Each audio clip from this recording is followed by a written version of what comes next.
Dans cet épisode, nous allons parler de quels documents et quel délai il faut pour s'inscrire dans une université chinoise, de ces pourritures qui vous mettent des bâtons dans les roues, de pourquoi si peu de Chinois apprennent le français, et d'un truc rigolo qui m'est arrivé aujourd'hui. Bonjour, c'est Cédric Beau et bienvenue dans l'épisode 10 de La Chine, le chinois comment c'est vraiment, hashtag LCLCCCV, dans lequel je réponds à vos questions en vous présentant bien la Chine et le chinois tel que je les vois, tel que je les vis. Alors le truc qui m'est arrivé aujourd'hui, c'est que j'ai reçu une 4e question que j'ai sélectionnée pour cet épisode. Question d'un anonyme qu'on va appeler par exemple Jean-Frédéric, qui me dit pourquoi. La réponse à cette question sera parce que. Alors on commence tout de suite donc l'épisode 10 avec la question de Christophe, qui écrit de Abu Dhabi. Bonjour donc à Abu Dhabi. Bonjour Cédric, et puis bonjour à Christophe, vraiment très particulièrement, très personnellement, Christophe qui me suit depuis un moment déjà. Donc merci à tous ceux qui me suivent depuis un moment.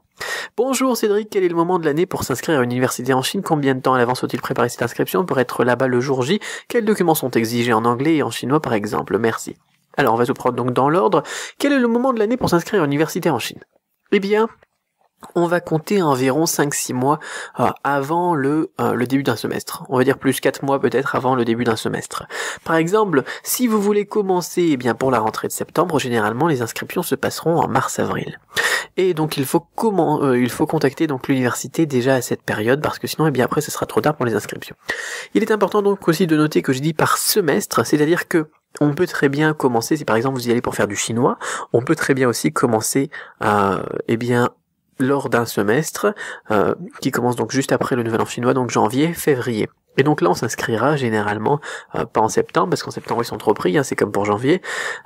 Donc en octobre, novembre les inscriptions donc pour janvier, février. Donc on va compter environ 4-5 mois avant. Vaut mieux contacter l'université encore plus tôt, par exemple 5-6 mois avant, pour être sûr d'être dans les délais, parce que ça serait bête de contacter 4 mois avant et que les inscriptions viennent de fermer. Mais voilà à peu près donc un ordre d'idées donc pour ça. Ensuite, donc, quels documents sont exigés? Là, ça dépend du cursus que tu veux suivre. Si par exemple, tu veux y aller pour faire du chinois, aucun document ne sera exigé, parce qu'on fera un test de niveau lorsque tu arriveras à l'université en Chine, et puis c'est tout, quoi. Par contre, si tu veux t'inscrire dans un MBA, dans un cursus, par exemple, de licence ou n'importe quoi, là, on demandera des documents tels que les diplômes que tu as eu à l'étranger, traduits, si possible. Si par exemple tu t'inscris dans un cursus en chinois, on te demandera un diplôme de HSK. Si c'est par exemple quelque chose de basique, je sais pas moi, on demandera un HSK 3. Si c'est pour s'inscrire dans un programme par exemple d'histoire, de culture ou n'importe quoi, là on peut demander un HSK supérieur. Donc par exemple un HSK 4, un HSK 5, un HSK 6. Voilà, donc ça dépendra donc là aussi du cursus. On demandera soit des diplômes, soit des certificats, soit des trucs comme ça. Ça dépendra donc de ce que le bureau des étudiants étrangers te recommandera. Il faut savoir qu'on a fréquemment dans les grandes universités d'ailleurs un FSO, un Foreign Student Office, c'est-à-dire un bureau des étudiants étrangers que l'on peut contacter donc en anglais, et puis qui seront aiguillés sur ce qu'il faut comme document spécifique en fonction du cursus que tu souhaites faire. Moi par exemple, lorsque je m'étais inscrit donc à l'université de Fudan à Shanghai pour débuter en chinois, il m'a fallu aucun papier. Voilà. Ce qui était important vraiment, c'était de s'inscrire à l'avance. Comme ça, en m'inscrivant en mars-avril, je pouvais recevoir une lettre après le traitement de mon dossier, qui est une lettre d'admission qu'on nous envoie, donc que l'université nous envoie par courrier ou IMS, là en express, qui contient le fameux sésame, donc la lettre d'admission à l'université. Cette lettre d'admission qui sera donc généralement jointe à un formulaire de demande de visa. Et c'est pour ça que c'est vraiment important donc de contacter à l'avance, parce que sinon vous n'aurez pas de visa. Vous pouvez pas dire tiens je vais prendre un visa touriste et puis c'est pas grave, ou bien je vais prendre un visa étudiant et puis au final je suis pas inscrit. Non. Il faut absolument donc avoir cette préinscription, cette lettre d'admission, et donc généralement l'université donc envoie le formulaire pré-rempli de demande de visa pour avoir le droit à ce fameux sésame, ce fameux donc visa de 6 mois à 1 an, qu'il faudra donc aller ensuite demander à l'ambassade ou au consulat. Voilà donc pour cette question. Autre question de Raja. Alors je crois que j'en ai deux des questions, j'en avais mis une de côté, mais alors du coup bien j'ai traité celle-là d'abord, qui me dit bonsoir, merci encore pour vos audios. Quand je dis que j'étudie le chinois, on me dit souvent de toute façon la Chine, ce qu'elle produit c'est juste du made in China, au sens produit de mauvaise qualité. Alors que veux-tu faire avec le chinois ? À part pour faire du commerce, c'est assez restreint. Que répondre à ces deux préjugés donc sur le made in China, donc qui sous-entendu donc serait que la Chine ne produit rien de vraiment innovant, etc. et les débouchés. Alors, le problème, c'est, je crois que j'ai mis dans la description, ces pourritures qui nous mettent des bâtons dans les roues. Le problème, c'est ça, c'est un gros problème dans le monde actuel et dans le monde d'avant, je suppose aussi dans le monde futur, c'est qu'il y a toujours des gens qui n'y connaissent rien et qui aiment partager leur peur. Dans la vie, il y a peu de gens qui sont des gens qui nous poussent vers l'avant, et il y a beaucoup de gens qui sont des gros boulets. Voilà, c'est vraiment des boulets. Ils y connaissent rien, ils savent pas, ou ils se basent que sur des choses qu'ils ont entendues, ou bien ils retiennent d'ailleurs que les choses qui sont négatives, et ils veulent absolument vous convaincre que qu'il faut pas prendre de risques, voilà. Qu'il faut pas faire ça, qu'il faut pas faire ci, qu'il faut pas faire du business, il faut pas faire du commerce, il faut pas faire du chinois, etc. Ou parfois d'ailleurs, on a même des gens comme ça qui vous disent il faut pas se marier, il faut pas. Enfin, je me souviens à l'époque quand je m'étais marié avec mon épouse, on m'avait dit tu sais que les gens qui se marient avec un étranger, dans plus de 65% des cas, dans les 2 ans après le mariage, eh bien il y a rupture, etc. C'est vraiment c'est horrible ces gens-là, c'est vraiment je vais pas te dire des insultes parce que j'ai signalé à iTunes que mon truc était propre, d'ailleurs qu'il n'y a pas de contenu vulgaire ni agressif, mais ces gens-là on leur mettrait des pains dans la figure, vraiment. C'est terrible, c'est vraiment des pourritures, voilà. Et donc ça marche pour ça. Alors moi on me l'avait dit pour le mariage, on me l'a dit pour le business, c'est risqué. Oui, c'est risqué, mais au final qu'est-ce qu'on risque vraiment ? Est-ce qu'un travail avec un CDI, on est certain de le garder au final ? Non, pas du tout. Alors pourquoi ne pas aller prendre le risque de devenir entrepreneur et de voyager de par le monde et puis de se faire plaisir ? C'est terrible. Et donc là c'est pareil, c'est la même chose. Alors mais en plus on est bien servi avec les médias sur ce côté du Made in China. J'en avais parlé d'ailleurs avec les campagnes des élections américaines et tout ça. En Chine, on en a tout simplement pour son argent. Si vous êtes un importateur qui travaille dans l'objet publicitaire et qui essaye de faire de la publicité à moindre coût, qui veut vendre des trucs tout pourris avec un logo pour 50 centimes, pour 30 centimes, pour 5 centimes l'unité, eh bien on vous donnera un produit, on vous fabriquera en Chine un produit qui correspond à votre budget. C'est-à-dire que si vous n'avez pas l'argent, si vous n'êtes pas prêt à mettre le prix de la qualité, et que vous n'êtes pas prêt d'ailleurs à produire en France, vous n'êtes pas prêt à produire en qualité en Chine, eh bien on vous donnera quelque chose qui correspond à votre budget, c'est tout. Vous en aurez toujours pour votre argent. Et ça c'est quelque chose qui est bien en Chine, parce que parfois en France, on paye cher mais on n'en a pas pour son argent. En Chine, si vous payez quelque chose et vous mettez le budget, vous pouvez avoir un iPhone.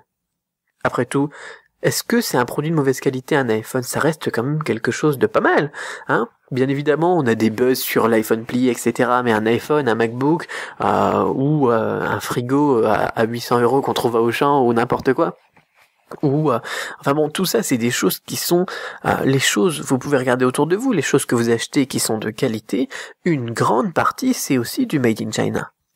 Dans les textiles, dans les vêtements, etc., on pourrait dire la même chose. Au final, les trucs au Bangladesh, si vous voyez comment est-ce qu'ils vous foutent votre jean au Bangladesh dans les conteneurs et puis qu'ils les poussent comme ça pour pouvoir fermer la porte, et puis, on a des anecdotes très très bien quand on travaille dans l'import. C'est juste terrible, on voit des choses terribles. Et on pourrait dire effectivement, ils nous font de la merde, ils nous font des trucs nuls. Un jean, au final, au Bangladesh, ça coûte 1,50$. C'est-à-dire quoi? Ça fait quoi 1,50$? Ça doit faire peut-être 1 euro, 1,20€. Et on vous les revend effectivement à 20€ à Auchan, on vous les revend à 20€ à Carrefour, on vous les revend, etc. Donc je vais pas citer trop de marques, parce que voilà, mais c'est comme ça que ça fonctionne.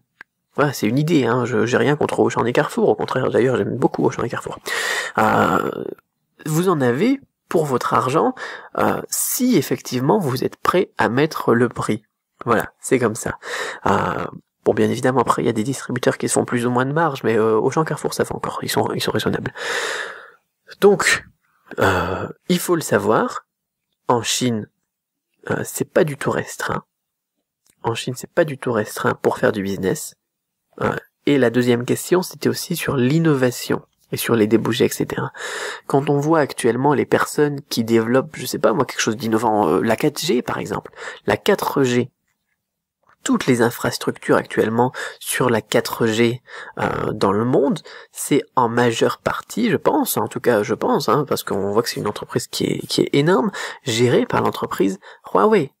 Huawei, ils ont dans tout ce qui est recherche et développement, ils ont un investissement énorme. Ils embauchent des cerveaux, et d'ailleurs ils en font venir de France, ils en font venir de l'étranger, ils en font venir aussi de chez eux. Au niveau de l'innovation, les Chinois, ils sont pas en reste. Bien évidemment, ils ont la culture de la copie, on pourrait en reparler d'ailleurs de la culture de la copie, mais c'est pas pour rien que la Chine a inventé pas mal des inventions qui ont changé le monde. Je vais pas faire une liste et je vais pas repartir dans des clichés d'ailleurs ou des trucs comme ça, mais vous pouvez faire la recherche sur les inventions qui sont chinoises et ensuite regarder si ces inventions elles font pas partie de votre quotidien. Bien évidemment, on en a pas mal qui sont vieilles et c'est pas la Chine actuelle, mais la Chine actuelle, elle est pas en reste. Alors dans les 50 dernières années, on va dire dans les 60 à 20 dernières années, alors je sais pas comment est-ce qu'on pourrait dire ça, donc dans des années 50 aux années 2000 par exemple, c'était peut-être pas la Chine le pays le plus innovant du monde, mais maintenant, vous pouvez regarder, ils sont plus tant en retard. Alors bien évidemment, les préjugés ont la vie dure, et il leur faudra quelques dizaines d'années avant de partir, mais dans quelques dizaines d'années, ça sera déjà trop tard, on aura des préjugés sur la Chine qui est la Chine d'aujourd'hui. Alors plutôt que d'attendre 20 ans, 30 ans avant de vous rendre compte effectivement de comment est la Chine aujourd'hui, renseignez-vous, regardez et puis montrez-leur à ces personnes qui vous disent ça qu'on casse les préjugés encore plus vite. Parce que c'est quelque chose qui est vraiment important pour moi et je le dis à chaque épisode, les préjugés il faut les tuer, voilà. Il faut les supprimer, il faut se battre contre ça. Le Made in China, ça a jamais été d'ailleurs, ce qu'on nous montre dans les médias. Et sur l'innovation, là par contre, je pense qu'il y a eu un creux vraiment avec les guerres, avec la révolution culturelle en Chine, etc. Il y a eu un creux où la Chine n'était peut-être pas aussi innovante que qu'elle l'était. C'était vraiment une superpuissance, la Chine. Et elle a pris du retard. Sous Mao. Alors on pourra reparler de Mao, etc. Mais elle a pris du retard. Sauf que ça c'est fini depuis je pense à peu près la fin des années 70 on va dire, avec le renouveau qui a été fait avec Deng Xiaoping et qui a relancé l'innovation progressivement on va dire. D'abord il a mis un coup sur l'économie qui s'est fait dans un premier temps avec la copie, mais ensuite maintenant on a la Chine d'aujourd'hui et elle est plus en reste. Voilà, donc il faut tout simplement regarder et puis montrer à ces personnes qui disent n'importe quoi que au final ils disent n'importe quoi. Et alors ça vraiment c'est quelque chose de terrible quand quelqu'un vous dit que faire du commerce, apprendre le chinois et travailler avec la Chine ça restreint pour faire du commerce. Alors là par contre, quand on voit la place de la Chine dans l'économie internationale actuellement, qui est en passe, ou qui est d'ailleurs déjà première économie mondiale, j'en sais rien, il faudrait vérifier les chiffres, mais en ce moment c'est la lutte entre États-Unis et la Chine je suppose. Ça par contre c'est un peu comme si on disait tiens apprends pas l'allemand parce que si tu veux faire du business apprends pas l'allemand quoi. C'est un peu terrible. L'Allemagne c'est quand même une puissance énorme au niveau du business et une culture du travail impressionnante. S'il y a des gens qui sont comme ça et qui vous disent ah non apprends pas ça, apprends le grec, il faut leur mettre des claques tout simplement. C'est des gens qui n'y connaissent rien et là on revient donc sur l'idée principale que j'évoquais au début. Au final ces gens-là il faut tout simplement pas les écouter. Voilà. En plus encore plus s'ils sont démotivants. Voilà, alors question de Marie-France ensuite qui me dit comment est-ce que ça se fait qu'on n'apprend plus le français en Chine, qu'on ne parle plus vraiment le français en Chine. Et bien alors là c'est pareil, on va revenir un petit peu sur l'idée qui était évoquée donc juste avant. Le français au niveau du business ça devient plus trop ça quoi. Le français on l'apprend, d'ailleurs c'est pas si vrai que ça. C'est un peu un préjugé, tiens d'ailleurs, qui me dit comment se fait-il qu'on ne parle plus français en Chine, qu'on n'apprend plus le français en Chine. C'est pas complètement vrai. Le français, il a un regain d'intérêt, il a eu un gain d'intérêt par tout ce qui est le luxe, par toutes les personnes qui sont intéressées par le luxe pour travailler dans le luxe et le tourisme. Il y en a pas mal qui apprennent le français. J'en connais pas mal des gens qui apprennent le français.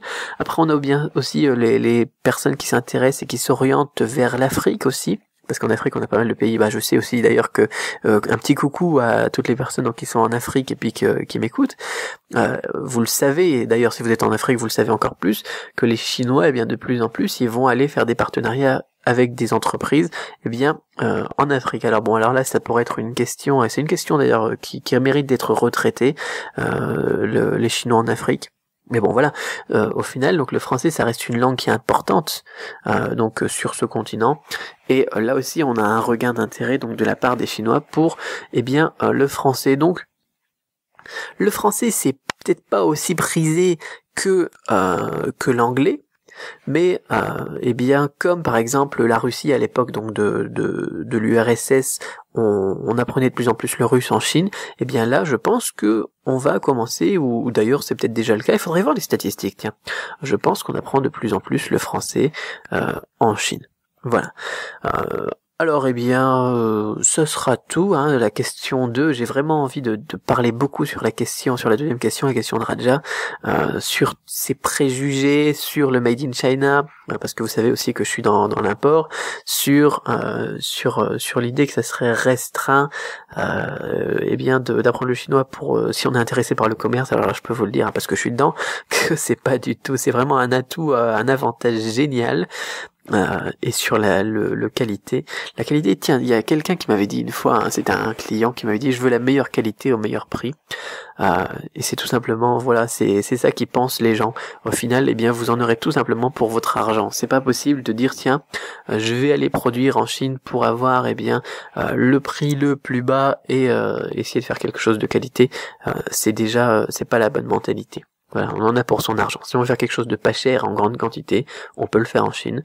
Si on veut faire quelque chose de pas trop cher et de qualité, on peut le faire en Chine aussi.